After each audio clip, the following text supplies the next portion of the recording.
हमें पढ़ना है परिस्थिति के तंत्र के बारे में।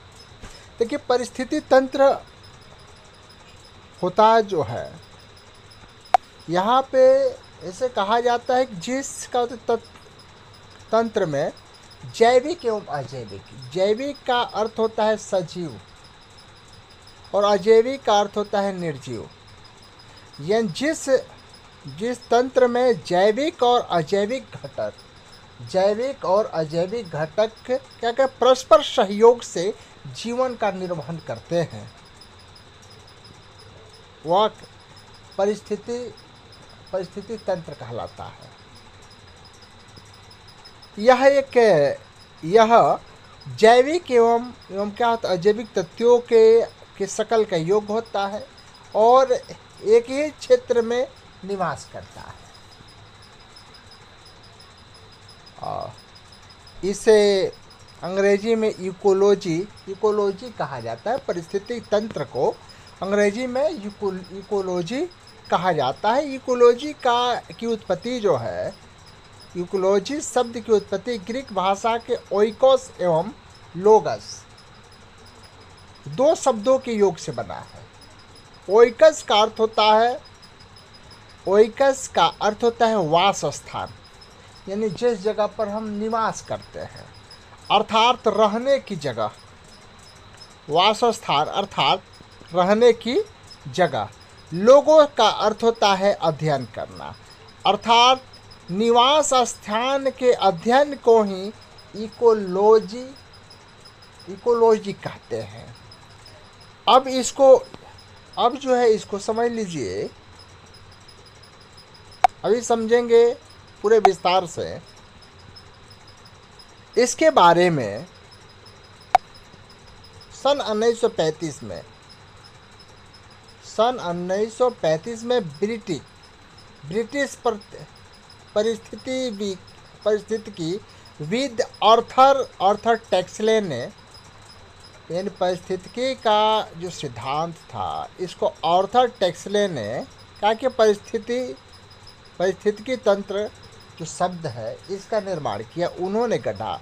या आर्थर टैक्सल जो था, उनके अनुसार परिस्थितिकी तंत्र एक गतिक अवस्था होती है। परिस्थितिकी तंत्र जो होता है एक प्रकार की गतिक अवस्था होते हैं और जिसके दो घटक होते हैं। यानी पहला परिवार और दूसरा होता है निवास स्थान, यानी जो पालन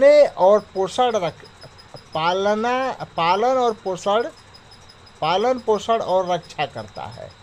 जीव समुदाय जो परस्पर एक दूसरे को प्रभावित करते हैं तथा पर्यावरणीय तत्वों को ऊर्जा का आदान प्रदान करते हैं।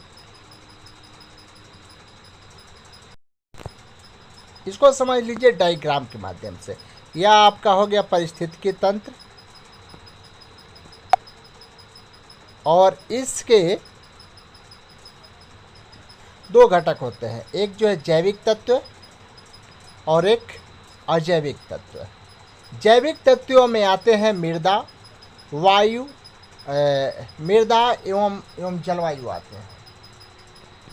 मृदा और जलवायु, यह डायग्राम आप समझ लेंगे, ध्यान से आप लोग देखिएगा। परिस्थितिकी तंत्र यानी एक बात आप समझ लीजिए, जैविक और अजैविक तत्वों के संयोग को परिस्थितिकी तंत्र कहते हैं। यानी वैसा तंत्र जिसमें जैविक और अजैविक क्या होते हैं, तंत्रों का संयोग होता है, उसको हम परिस्थितिकी तंत्र कहते हैं। आप लोग ऐसे भी लिख सकते हैं। या क्या होता है, वैसा तंत्र जिसमें क्या होते हैं, सजीव और निर्जीव। वैसा तंत्र जिसमें सजीव और निर्जीव दोनों सम्मिलित होते हैं, उसे परिस्थितिकी तंत्र कहते हैं। यहाँ पे आप देख लीजिए, जैविक तत्व के 3 घटक होते हैं। एक उत्पादक दूसरा उपभोक्ता और तीसरा अपघटक। पारिस्थितिकी तंत्र के दो घटक, एक जैविक और दूसरा अजैविक, और जैविक के तीन घटक होते हैं, उत्पादक, उपभोक्ता और अपघटक। उत्पादक जो है, अब उत्पादक के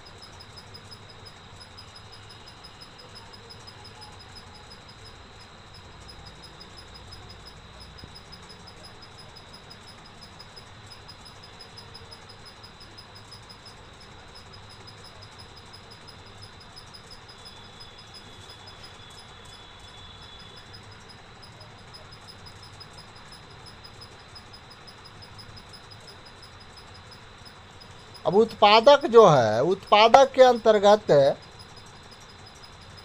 पादप जगत आता है, पेड़ पौधे, यानी जितना ये वनस्पति जगत है वह सभी पादप जगत के अंतर्गत आता है। दूसरा उपभोक्ता।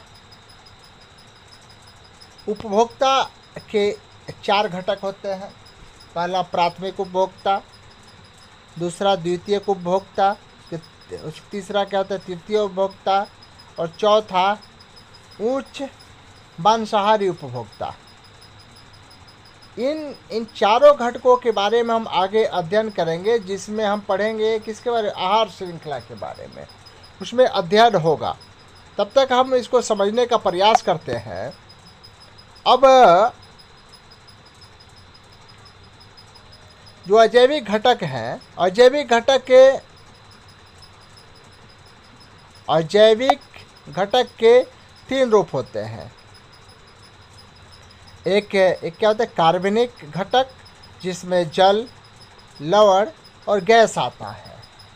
दूसरा अकार्बनिक घटक, जिसमें प्रोटीन, कार्बोहाइड्रेट, लिपिड, यूरिया और ह्यूमस आता है। और तीसरा होता है भौतिक घटक। भौतिक घटक के अंतर्गत ऊर्जा, वायु, प्रकाश, ताप आदि इसमें सम्मिलित होते हैं। हमने समझाया था जो पारिस्थितिकी तंत्र है, इसके दो घटक होते हैं। पारिस्थितिकी तंत्र के दो घटक होते हैं कि जैविक और एक अजैविक, यानी एक सजीव और एक निर्जीव। जैविक घटक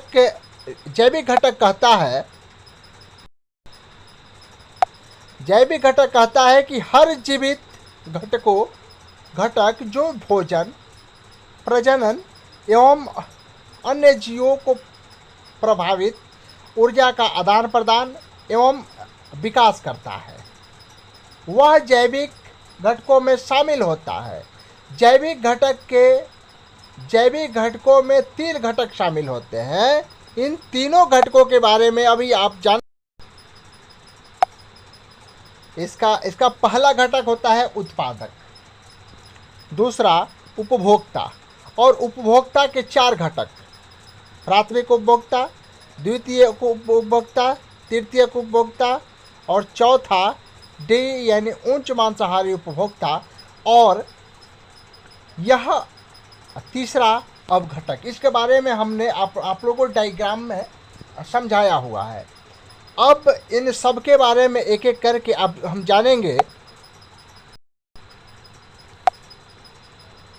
उत्पादक जो होता है स्वयं अपना भोजन तैयार करने वाले उत्पादक कहलाते हैं, जो अपना भोजन स्वयं तैयार करते हैं, और इसके अंतर्गत पादप जगत आते हैं। स्वयं अपना भोजन तैयार करने वाले उत्पादक कहलाते हैं। इसमें हरे पौधे शामिल होते हैं जो स्वपोषी होते हैं। यह अपना भोजन स्वयं तैयार कर लेते हैं। यह पौधे जैविक एवं अजैविक घटकों के मध्य जो परस्पर संबंध स्थापित करते हैं। इसके अंतर्गत होता क्या है, जैसे अब आप समझ लीजिए कि पौधे मिट्टी से जो है जड़ों द्वारा अजैविक पदार्थों का अवशोषण करता है और का सूर्य से ऊर्जा प्राप्त कर स्वयं के लिए भोजन तैयार करते हैं तथा अन्य जंतुओं के लिए भोजन प्रदान करते हैं या प्रदान करने का ये कार्य करते हैं। और इसलिए हरे पौधों को प्राथमिक उत्पादक कहा जाता है। प्राथमिक उत्पादक के बारे में आप लोगों ने समझा कि यह अपना भोजन स्वयं तैयार करते हैं। इसके अंतर्गत हरे पौधे शामिल होते हैं, ये अपने स्वपोषी होते हैं और ये अपना भोजन स्वयं तैयार करते हैं। इसके अंतर्गत जैविक और अजैविक घटकों के का तो मध्य संबंध स्थापित करता है। ये पौधे मिट्टी से जो जड़ों द्वारा अजैविक पदार्थों का अवशोषण कर इन सूर्य से ऊर्जा प्राप्त करके स्वयं के लिए भोजन तैयार करते हैं तथा अन्य जंतुओं के लिए भी भोजन प्रदान करते हैं। इसलिए हरे पौधों को प्राथमिक उत्पादक कहा जाता है। प्रश्न पूछ सकता है कि हरे पौधों को प्राथमिक उत्पादक क्यों कहा जाता है? तो हमने अभी समझाया है कि यह अपना भोजन स्वयं तैयार करते हैं और यह जो है क्या करता है, दूसरे जंतुओं को भी भोजन प्रदान करते हैं, इसलिए इनको जो प्राथमिक उत्पादक कहा जाता है।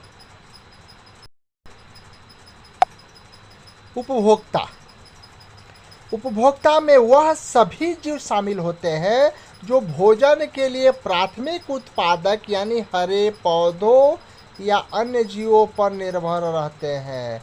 उपभोक्ता के लिए कौन कौन शामिल होते हैं? जो भोजन के लिए प्राथमिक यानी उत्पादक की हरे पौधे एवं अन्य जीवों पर निर्भर रहते हैं, वही उपभोक्ता कहलाते हैं। अर्थात अन्य जीवों को खाकर अपना पेट भरते हैं। सभी उपभोक्ता में एक परपोषी गुण व्याप्त होता है। इसमें जो मानव भी आप समझ लीजिए कि उपभोक्ता में आ सकता है।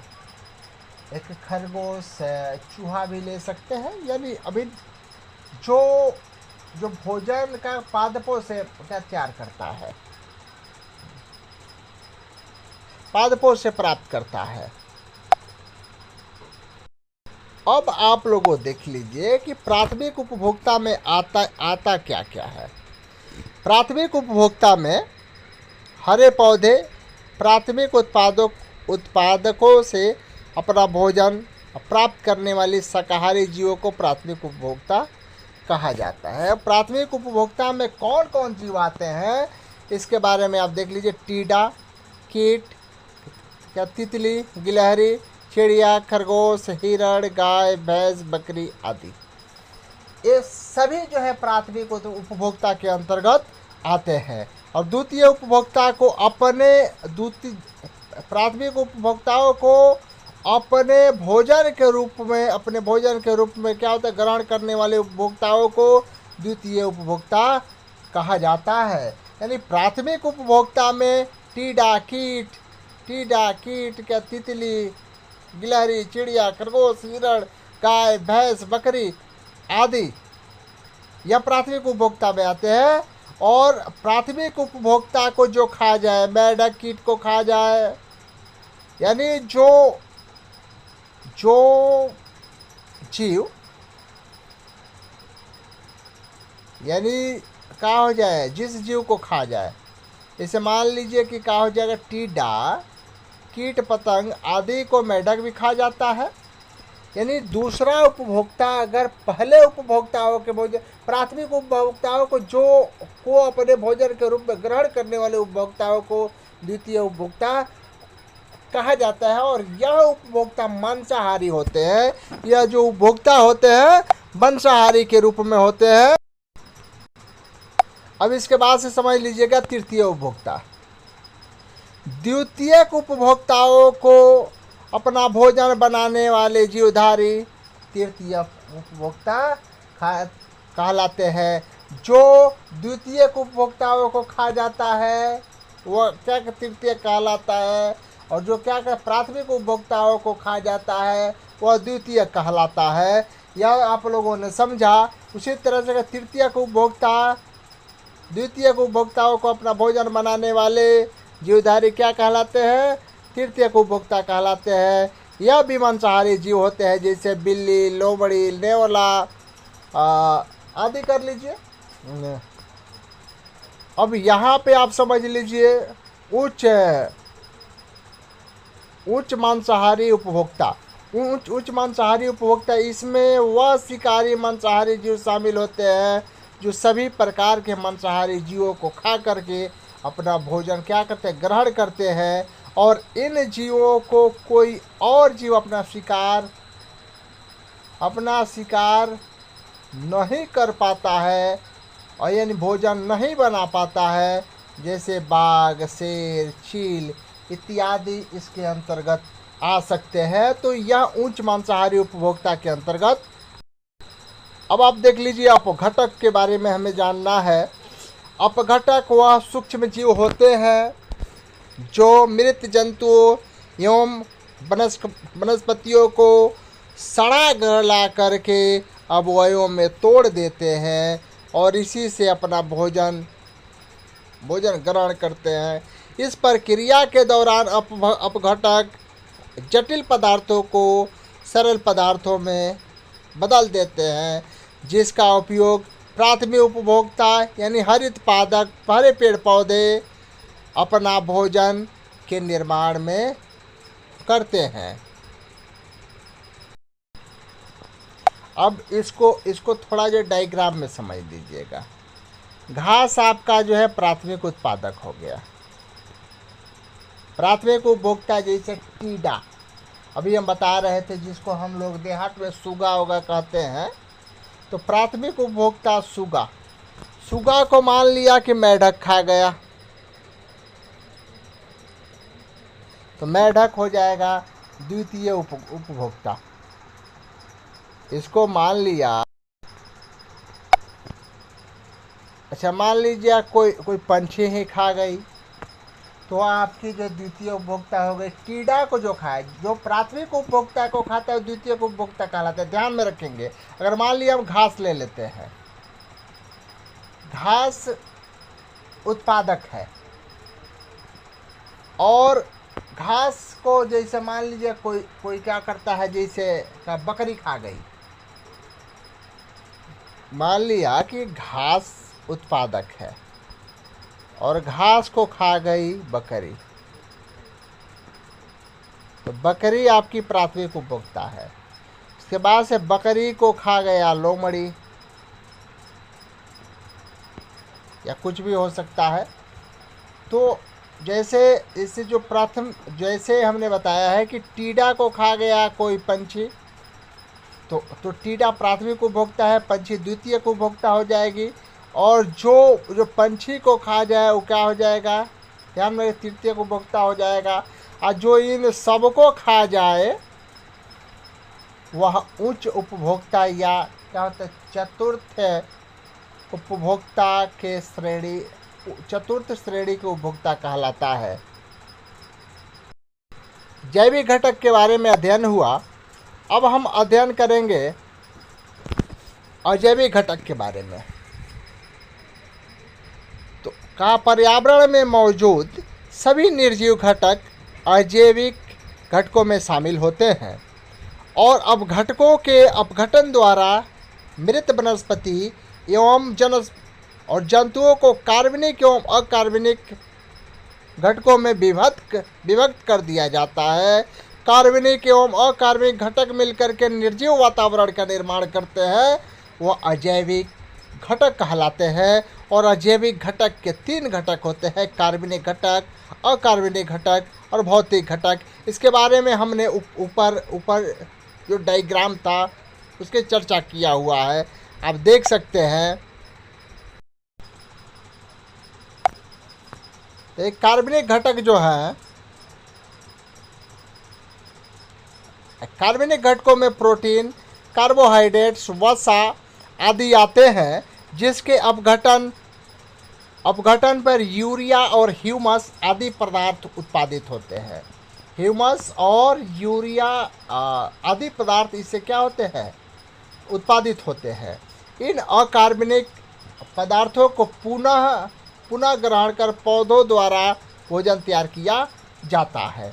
दूसरा अकार्बनिक घटक, इसमें मिट्टी एवं जल में पाए जाने वाले खनिज लवण जैसे calcium, sulphur, phosphate, potassium, magnesium आदि आते हैं। साथ ही वातावरण में व्याप्त जैसे gas oxygen, carbon dioxide, ammonia, nitrogen, hydrogen आदि गैस इसमें उपस्थित होते हैं। यह अकार्बनिक घटक के अंतर्गत आते हैं। अभौतिक घटक, जो डायग्राम में हमने समझा हुआ था, यानी पूरा पारिस्थितिक तंत्र इस वीडियो में हम लोगों ने जाना है, यानी पूरा के बारे में अध्ययन किया है। ये आखिरी घटक है भौतिक घटक। तो भौतिक घटकों में वायुमंडल में मौजूद सभी कारक जैसे प्रकाश, हवा, पानी, वर्षा आदि आते हैं।